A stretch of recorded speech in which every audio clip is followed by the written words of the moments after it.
Hi, Josh Denbo, consumer rights attorney, foreclosure defense attorney. I represent people. I sue banks. I sue car dealerships. I love my job.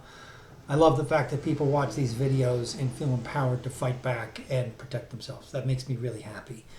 And one of the common issues that comes across my desk, my email, people call me, is statute of limitations.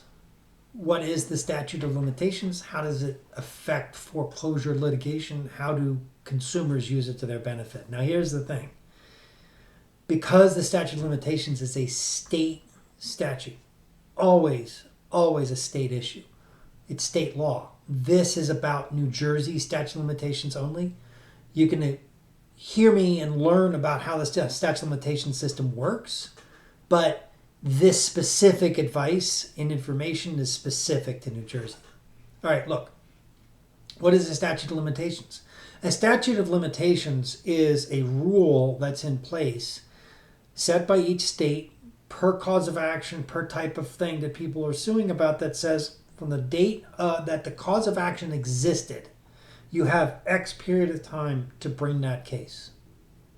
In New Jersey, it's complicated because the courts are so bad for consumers that the courts interpreted or misinterpreted an existing statute to say that the default, the date for the right for the bank to sue was 20 years from the date of default because we're dealing with a secured mortgage.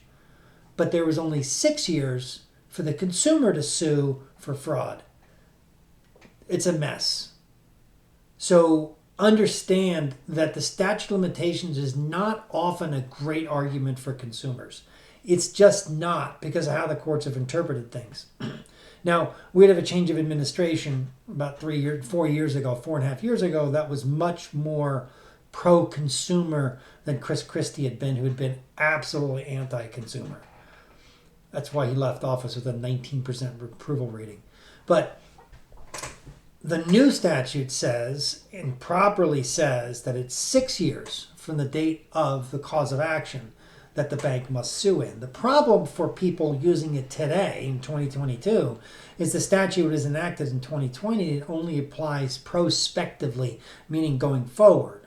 So if you're dealing with a foreclosure case, then you're dealing with a foreclosure case where the cause of action is going to be based on the 20-year statute because the loan originated before 2020.